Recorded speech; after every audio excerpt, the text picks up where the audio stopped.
कैसे बताएं कि तुझको चाहे जरा बता ना पाए तू जाने ना फिर तेरी हम ना मिले तुझसे न जाने क्यों कैसे बताएं कि तुझको चाहे जरा बता ना पाए। Hello everyone and welcome back to the channel. My name is Akshay और आप देख रहे हैं माय गिटार मेथड्स का एक और सॉन्ग गिटार लेसन।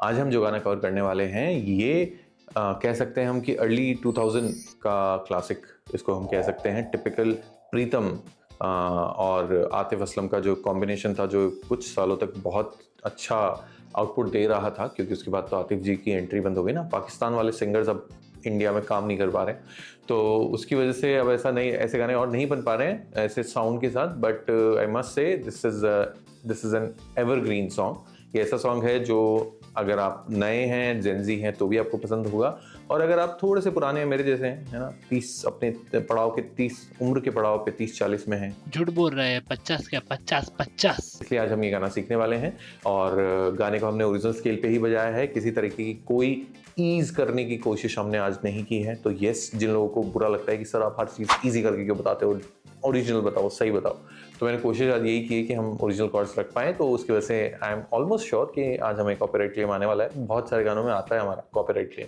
ठीक है। तो अगर किसी को गलतफहमी है कि हम यूट्यूब से बहुत कमा रहे हैं, तो ऐसा नहीं है ना। जो सबसे जाती है वो आप लोग करते हैं, गाना सीख लेते हैं, फिर सब्सक्राइब भी नहीं करते, लाइक भी नहीं करते, है ना। जैसे कि मैं बार-बार आपको याद दिलाता हूँ कि 100 में से 70 लोग सिर्फ सीख के चले जाते हैं और ना तो सब्सक्राइब करते हैं और ना लाइक करते हैं। Please make sure to do that. थोड़ी रहम हम पे कीजिए और ऐसा जरूर से करिए। इसके अलावा अगर आप गिटार सिखाने के लिए इंटरेस्टेड हैं, आप में टीचिंग का पैशन है, तो हम अपना एक कोर्स लेके आ रहे हैं only for teacher training purposes. तो अगर आप इंटरेस्टेड हैं तो नीचे दिए गए लिंक पे जरूर से अपने आप को रजिस्टर कीजिए। प्लीज टाइम पास के हिसाब से मत सोचिएगा, इट्स अ पेड थिंग। तो अगर आपको लगता है कि आप इसको एक लाइफ स्किल बना सकते हैं जिससे कि आप अर्न कर पाएं, तो ही आप उसमें अपना रजिस्ट्रेशन कीजिए। अगर आपको नॉर्मली सीखना है तो दूसरा लिंक भी है, ठीक है। चलिए सीखना शुरू करते हैं। कैसे बताएं क्यों तुझको चाहे जरा बता ना पाए, बातें दिलों की देखो जो बाकी आंखें तुझे समझाए, तू जाने ना, तू जाने ना, तू जाने ना, तू जाने ना, मिलके भी हम ना मिले, तुमसे न जाने क्यों मीलों के है फासले, तुमसे न जाने क्यों अनजाने है सिलसिले, तुमसे न जाने क्यों सपने हैं पलकों तले, तुमसे न जाने क्यों। कैसे बताए क्यों तुझको चाहे यारा बता ना पाए, बातें दिलों की देखो जो बाकी आंखें तुझे समझाए, तू जाने ना, तू जाने ना, तू जाने ना, तू जाने ना।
जाने ना,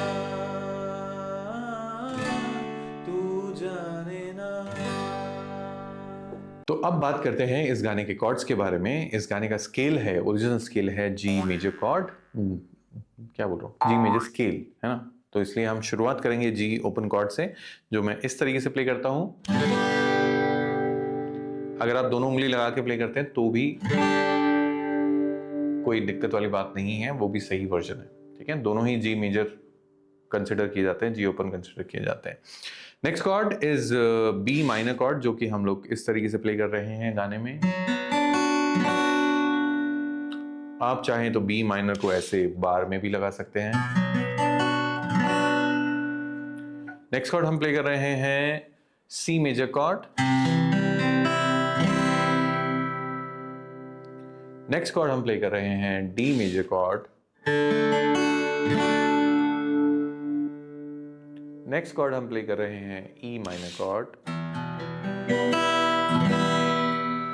बस यही कॉर्ड्स हैं। मेनली हम लोग यूज कर रहे हैं जी, B minor, E minor, D major और सी मेजर, ठीक है। तो ऑलमोस्ट स्केल के 5 कॉर्ड्स हम यूज कर रहे हैं। सिर्फ और सिर्फ हमने ए माइनर को अवॉइड किया है, देखा जाए तो। ए माइनर इस गाने में मेरे को नहीं लगता कि कहीं लग रहा है।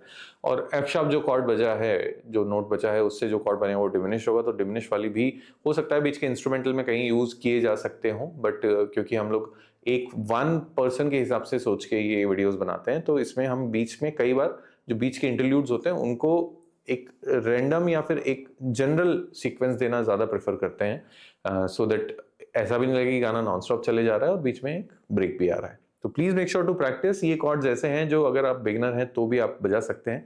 प्लीज मेक श्योर कि आप थोड़ी सी मेहनत कीजिए, क्लैरिटी पे ध्यान दीजिए। क्लियर अगर रहेंगे कॉर्ड्स तो बहुत अच्छा साउंड आएगा। आपका कंपैरिजन होता होगा कि जब वीडियो में सुन रहे हैं तो इतना साफ साउंड आ रहा है, इतना अच्छा साउंड आ रहा है, मे बी बहुत अच्छी क्वालिटी का माइक है। माइक से ज्यादा it's more about your playing quality which is the clarity of the chords. तो कस के पकड़िए, मेक श्योर कीजिए एक एक स्ट्रिंग बजा करके कोई भी स्ट्रिंग म्यूट या बज नहीं कर रही है। चलिए अब बात करते हैं इस गाने की स्ट्रमिंग के बारे में। गाने का टाइम सिग्नेचर है 4/4। गाने में 1 2 3 4 1 2 3 4 में ही पूरा गाना जो है म्यूजिक जो है वो डिवाइडेड है। तो स्ट्रमिंग पैटर्न भी कोई एक्स्ट्राऑर्डिनरी नहीं होगा। मैंने 2 स्ट्रमिंग पैटर्न यूज किए हैं, एक इंटरलूड के लिए और एक पूरे गाने के लिए। पूरे गाने के लिए जो यूज कर रहा हूँ वो हमारा सबसे बेसिक पैटर्न है, down down up down up वाला। लेकिन उसमें चक ऐड कर रहे हैं क्योंकि गाने में तबला है अच्छा खासा और वही रिदम पैटर्न अप्लाई किया गया है। सो चक के साथ अगर मैं बोलूँ, पहले चक के बिना अगर मैं बोलूँ तो what I am doing, down down up down up down down up down up. मैं हर बार बोलता हूँ, अगर आप स्ट्रमिंग सही से बोल पाएंगे तो बजा पाएंगे, तो बोलने की कोशिश कीजिए पहले बार। अब अगर आप एक नए गिटारिस्ट हैं, नए लर्नर हैं, तो फिर हो सकता है आपके लिए चक करना मुश्किल हो, तो आप पूरा गाना इस स्ट्रमिंग पैटर्न में प्ले कर सकते हैं। बट कभी ना कभी तो बढ़ना है, आगे सीखना है, तो फिर चक कैसे करेंगे उसके लिए देखिए, down chuck up chuck up, down chuck up chuck up. तो चक के लिए what I am doing here, मैं अपने राइट हैंड का पाम जो है वो क्रैश कर रहा हूँ स्ट्रिंग्स के ऊपर। Down chuck up chuck up, down chuck up chuck up. So ultimately you have to understand a chuck is a down stroke only. Chuck जो है वो एक डाउन स्ट्रोक ही होता है। बस डाउन करते वक्त आपको अपना जो पाम है, ये हथेली का जो निचला हिस्सा है, ये आपको साथ में क्रैश करना है स्ट्रिंग्स के ऊपर। तो that's why you will get this. पहली बार में नहीं होगा, फर्स्ट टाइम कर रहे हैं तो इरिटेट मत होइए, पेशेंस मत खोइए, थोड़े दिन 1-2 दिन दीजिए, लगातार ट्राई कीजिए, I am sure you will be able to do it. So down chuck up chuck up, what I am doing for the whole song. गाने में एक बार मैं इंटरलूड बजाने के लिए एक ट्रिपलेट का यूज कर रहा हूँ, which will go. So what I'm doing here, down, then a triplet, down up down. Triplet मतलब 3 नोट का ग्रुप जो एक ही बीट के टाइमिंग में बजेगा। Down down up down up down up, down down up down up down up। तो चक के साथ। तो ये ऑप्शनल है, लोड नहीं लेना है। अगर आपको लगता है कि आपके लिए बहुत इजी है, आप आराम से इसको करके गाने में एक और रिदमिक एलिमेंट इंट्रोड्यूस कर सकते हैं, तो definitely do it, otherwise leave it, है ना। फोकस ऑन बेसिक्स, क्लैरिटी से बजाओ, सुर में गाना सीखिए। मैंने बीच में बहुत बार सुर छोड़ा है, I agree on that. And day by day जब प्रैक्टिस करते हैं तब जाके चीज़ें बेहतर होती हैं। I am not a singer but you can be a singer अगर आप रोज प्रैक्टिस करें। तो इसी उम्मीद के साथ कि आज आप सब्सक्राइब जरूर से करेंगे, हम आपसे आज विदा लेते हैं। Please make sure to practise properly. अगर लेसन से रिलेटेड कोई भी डाउट या क्वेश्चन है तो प्लीज़ कमेंट करके हमें बताइए। आपके कमेंट्स का हमें बहुत ज़्यादा इंतज़ार रहता है, जिससे कि हमें थोड़ी सी क्लैरिटी पता लगती है कि how well we are doing, है ना। या how bad we are doing. जैसा भी है, don't forget to subscribe the channel, like the video and share the video. Thank you very much for your time. Keep up the practice, keep up the patience.